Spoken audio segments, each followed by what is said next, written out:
है जिंग हाओ नाम के एक लड़के से जो अपनी छोटी बहन मिनी के साथ अकेला रहता था। उसकी 6 साल की बहन के दिल में छेद था जिस वजह से उसका इलाज चल रहा था। एक दिन मिनी को स्कूल छोड़कर जिंग हाओ उसके डॉक्टर से मिलने पहुंचा तो डॉक्टर ने बताया कि उसकी बीमारी की वजह से उसे अक्सर सांस लेने में दिक्कत होती है। असल में जब मिनी छोटी थी तो उसकी माँ भी इसी बीमारी के कारण गुजर गई थी और अब यही बीमारी मिनी को विरासत में मिली है। उनकी माँ के जाने के बाद जिंग हाओ के पिता भी उन्हें छोड़कर चले गए और अब सारी जिम्मेदारी जिंग हाओ के कंधों पर आ गई। खैर फिर डॉक्टर ने कहा कि जब मिनी 8 साल की हो जाएगी तो उसकी हालत और बिगड़ सकती है, इसलिए उन्हें जल्द से जल्द ऑपरेशन करवा लेना चाहिए। मगर जिंग हाओ के पास इतने पैसे नहीं थे कि वो मिनी का ऑपरेशन करवा सके। वो बेचारा तो मोबाइल रिपेयर की छोटी सी दुकान चलाकर अपना गुजारा करता था। खैर फिर रात को उसके दोस्त योंग ने उसे फोन करके एक वेयर हाउस में बुलाया। उसने जिंग हाओ को पुराने मोबाइल से भरे डिब्बों का एक पहाड़ दिखाया। उसने कहा कि ये सारा माल एक बिजनेसमैन का है जो अभी जेल में बंद है।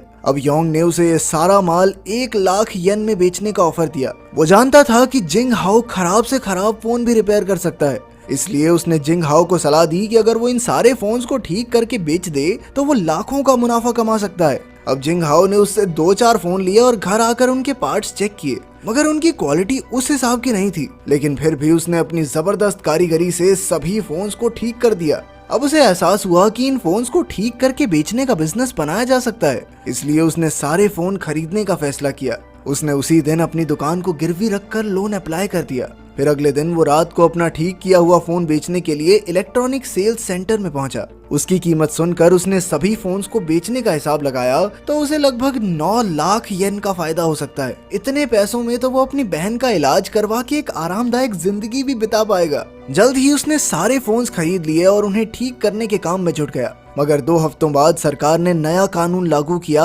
जिसके मुताबिक पुराने फोन्स को खरीदना बेचना अब से गैर कानूनी